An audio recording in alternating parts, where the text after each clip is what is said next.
নমস্কার সবাইকে। আমি আজকে এগলেস কেক বানাতে চলেছি একটা স্পেশাল অকেশনের জন্য, সেটা আপনারা পরে বুঝতেই পারবেন। তার জন্য আমি কতগুলো ওরিও বিস্কিটের প্যাকেট নিয়ে নিয়েছি, জেমসের প্যাকেট নিয়েছি আর ইনোর প্যাকেট নিয়ে নিয়েছি। এবার প্রত্যেকটা বিস্কুট আমি একটা থালায় নিয়ে নিয়েছি। এবার এখান থেকে বিস্কিটের মাঝখানে যে ক্রিমগুলো রয়েছে সেই ক্রিমগুলো আমি এক এক করে আলাদা করে নিচ্ছি। ভিডিওটা দয়া করে স্কিপ না করে পুরোটা দেখুন, তাহলে বুঝতে পারবেন। ক্রিমগুলো আলাদা করে নেওয়ার পর এবার বিস্কুটগুলোকে আমি টুকরো টুকরো করে গ্রাইন্ডারে দিয়ে দিচ্ছি। আমি আগের দিন বিস্কিটগুলো আনিয়ে রেখেছিলাম, তাই যেদিন আমার দরকার সেদিন সকাল সকাল উঠেই এই প্রস্তুতিগুলো আমি শুরু করে দিয়েছিলাম। গ্রাইন্ডারে আমার সবকটা বিস্কিট টুকরো করে দেওয়া হয়ে গেছে। বিস্কিটের পাউডারটা আমি বার করে নিয়েছি একটা বাটিতে। এবার আমার দরকার আমুল দুধ। এবার অল্প অল্প করে আমি দুধটা মেশাবো এই পাউডারের সাথে।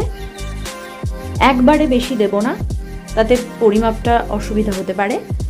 আমি অল্প অল্প করে নিয়ে মেশালে আমি ব্যাটারটা কিরকম চাইছি সেটা বোঝা সম্ভব। বিশ্বাস করুন, পরিশ্রম ছাড়াই খুব অল্প সময়ের মধ্যে আমি কেকটা বানিয়ে নিয়েছিলাম।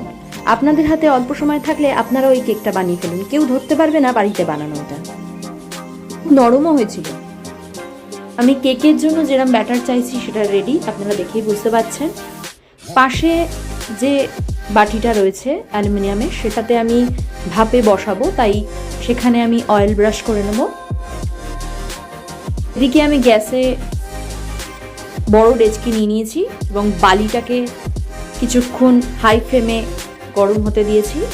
আর এদিকে আমি ব্যাটারটার মধ্যে ইনো দিয়ে দিলাম, দিয়ে জিনিসটাকে আরও ভালো করে ফেটিয়ে নিলাম। নিয়ে যে অয়েল ব্রাশ করা যে পাত্রটা সেখানে ঢেলে নিলাম। এরপর আমি কাজু বাদাম দিয়ে এটাকে সাজিয়ে নিচ্ছি। এরপর বড় ডেচকিতে বসিয়ে চাপা দিয়ে দিলাম 30 মিনিটের জন্য। 30 মিনিট পর আপনারা দেখতেই পাচ্ছেন আমার তৈরি পুরোপুরি কেক। এবং কাঠি নিয়ে আমি দেখে নিলাম যে ওটা স্টিক হচ্ছে কিনা, কিন্তু আপনারা দেখেই বুঝতে পারবেন যে কাঠিটা একদমই পরিষ্কার বেরিয়েছে, কোনো রকম স্টিকনেস হয়নি। সুতরাং কেকটা পারফেক্টলি রেডি। সন্ধ্যেবেলা সবাই লোকজন আসা শুরু হয়ে গেছিল, তাই জন্য কেকটাকে ডেকোরেট করলাম। জেমসগুলো ওপরে দিয়ে দিয়েছি, দেখতেই পাচ্ছেন, আর মোমবাতি দিয়ে দিয়েছি। অ্যাকচুয়ালি এখন বলি, আমার মায়ের বার্থডের জন্য এই কেকটা বানিয়েছিলাম। সবাই খেয়ে বলেছে দারুণ হয়েছে। আমি এখানে চিনি ইউজ করিনি।